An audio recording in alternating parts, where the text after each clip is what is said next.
Hey guys, welcome to Crazy Days. I've had a lot of people ask me about how I cook with my canned goods and my frozen stuff, my produce, fresh produce, things like that.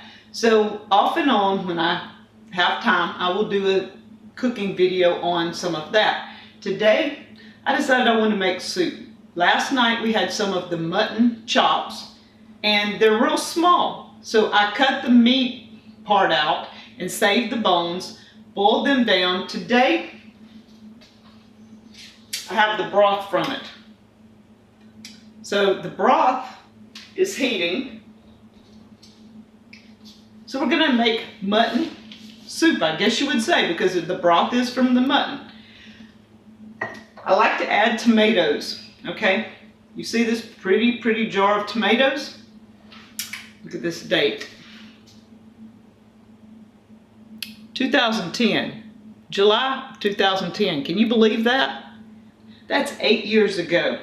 I'm gonna open this jar. We're gonna look at it, which I'm looking, I don't see anything dark or anything weird looking in it.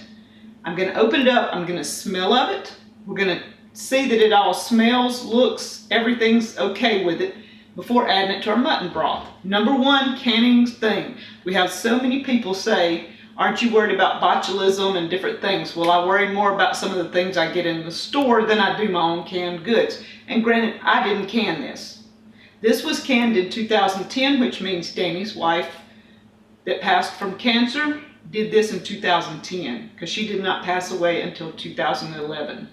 So that's amazing. That's a work of love, guys.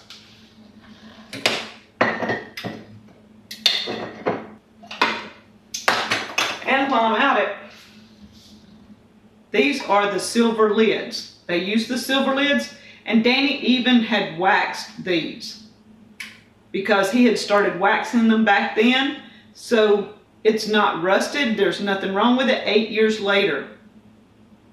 Guys, it smells wonderful. It smells just like fresh tomato juice. It's awesome. So this is going into our mutton broth. Okay, when I make soup, it's a combination of what I have fresh and what I have canned or frozen. And I try to clear up things in the freezer first if I have them. But today, it's going to be canned goods.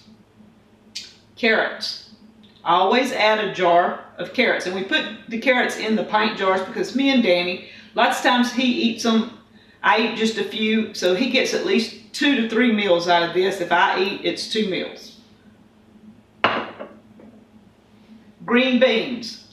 I put a few in pint jars just for this purpose because when I make soup, I don't want it overpowered with green beans. I just want some in there. So in this big pot that we have going, 1 pint of green beans is plenty in it. But if you have a big family, I would do a quart of everything. It makes it go further. Just according, for me and Danny, it's not that I need a big amount. So family size would make a difference in how much you put in your soup. Potatoes. Okay, lots of people want to know what this white stuff is around the potatoes. This is the starch. All you have to do is rinse them.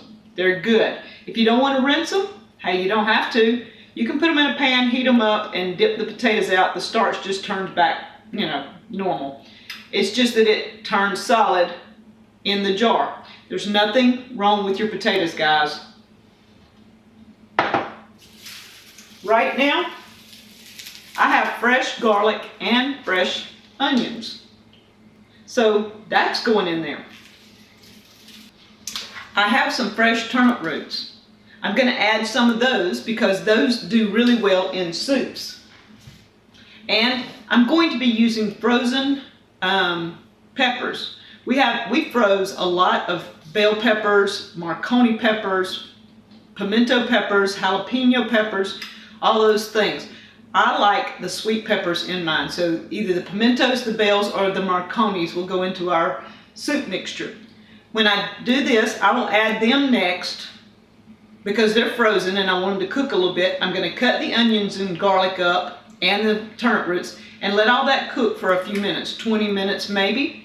Then I will add my canned stuff. You don't add your canned stuff if you've got something that needs to cook. If you've got fresh potatoes and you're putting fresh potatoes in there, let the potatoes cook till they're almost done, and then add your canned goods, because your canned goods are done. And so that's one of my tips for today. Always check your canned goods before you open them. When you open them, do the smell test, the look test, even the taste test if you want to. Make sure that there's nothing wrong with your canned goods. Always cook any raw things first and then add your canned goods to make your soup. Guys, I hope you enjoyed it. I'll do a few more on canned goods as I do them.